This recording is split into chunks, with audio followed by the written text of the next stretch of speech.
in school you had maybe a few cool teachers, a lot that were alright, and some that were just really bad.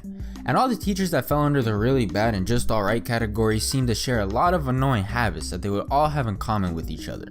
One that always confused me was when teachers would be teaching, the class maybe starts talking a little too much or getting a little bit too unruly, so the teachers gotta think quick on their feet. How can I get these kids to settle down? What can I do? Oh, I would just stand here and stare at them and remain quiet until they realized I have stopped teaching. That'll show them.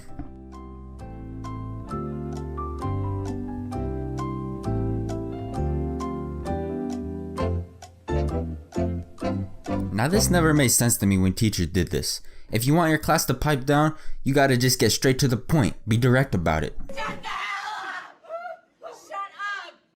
When I was in first grade, one of my teachers had one of those silver bells on her desk that she would ding whenever the class was talking to get us to quiet down. We had a second teacher that would come in and teach us Spanish every week, and our normal teacher would just sit at her desk and work on her own stuff. Well, one day we were all talking, so the Spanish teacher dinged the bell a couple of times, and we all stopped talking, but she did not stop ringing that bell. She just kept going. She stood there for at least a full minute, just rapid firing the bell. And this wasn't even her bell, so our other teacher's just looking at her like, hey, what you doing to my bell? And then finally, she stopped dinging the bell and looked at us and said, how do you like it when I make all that noise? And we were first graders, so we didn't really care. Again, I'm telling you. I don't know if it's just me, but I could not stand when teachers would lick their fingers to separate papers and then hand it to you with a giant spit mark on the corner. Now if you were in the first row, you could thumb through the stack and choose a paper on the bottom which would have a little less nasty spit mark but still nasty. And I know for a fact you can get those papers apart without licking them, because every time I've been in that situation, I've always been able to get them apart without doing that. Especially when I was in high school, I was constantly eating during the day. So it really annoyed me when teachers pulled the "you can't eat in my classroom" card. So I was always trying to sneak in quick bites whenever I could. If the teacher would turn around to write something on the board, quick bite. And a lot of these teachers were pretty observant, so I'd always have to, hide bags of food under textbooks and stuff to prevent them from noticing it. But one day our lunch period was cut short and I still had a full bag of chips to finish, so I'm like, yeah, she'll understand. I paid for this food. I didn't have time to finish it. She'll let me eat them real quick. Wrong. I walk into class, she spotted those chips immediately, like she had a radar ping or something of all students eating food. She said, throw them in the trash. And I tried to explain to her like I didn't have time to finish them. She said, nah, throw them away. And that's a lunch detention for eating in my room. So I'm trying to save these chips, right? So I try to put them in my backpack and she gets all sassy. That doesn't look like throwing them away. So I'm thinking, in a last ditch effort to save the chips, let me dump the few chips and crumbs left in the bag into my mouth on the way to the trash can so I can finish them.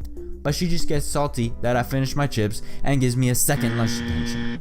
Luckily, lunch detention was extremely unorganized at that time in my school, and I never ended up serving either of them.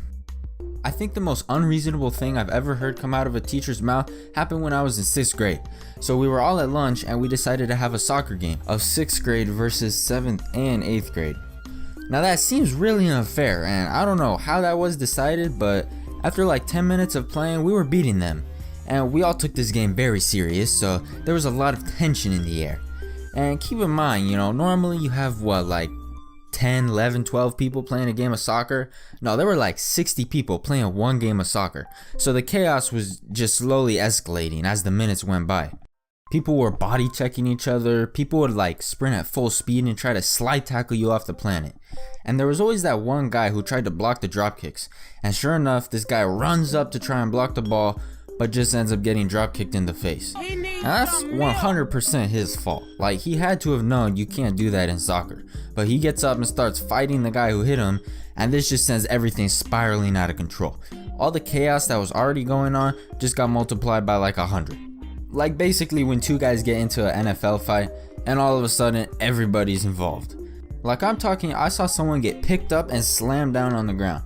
And at this point we're all about to go deaf from the lunch ladies blasting their whistles rapid fire into our ears.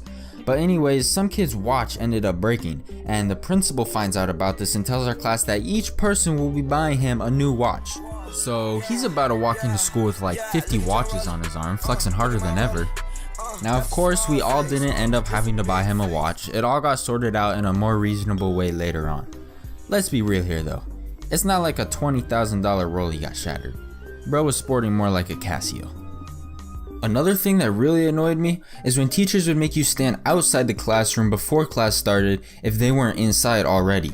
And both schools I went to had open halls, so we would be out here in Arizona dripping sweat while the teacher was taking their time in the bathroom.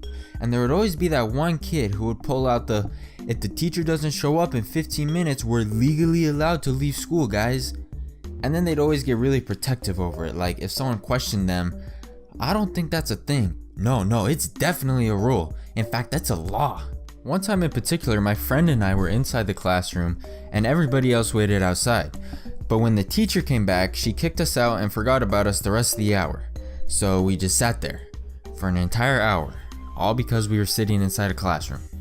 I mean, I guess I can understand teachers not wanting students in their class without them because they don't want their stuff being messed with. I remember one time before the teacher was in the class, my friend gets up and walks over to her computer and presses Control Alt and the down arrow, which if you know what that does, it turns her monitor screen upside down. It took about half an hour before she noticed, but when she did, she of course had no idea how to fix it and became instantly furious with all of us. She never did find out who did it. That's all for this video, guys. If you guys have any annoying or crazy teacher stories, let me know about them. Comment it down below. If you guys enjoyed the video, make sure to leave a like and subscribe because I'll be making a ton more videos just like this one in the future. But thanks for watching the video and I'll see you guys in the next one. Diamonds they shining, they 3D. Diamonds they blinding like Stevie. I make the grinding look easy. You got Cartier friend, can't see me.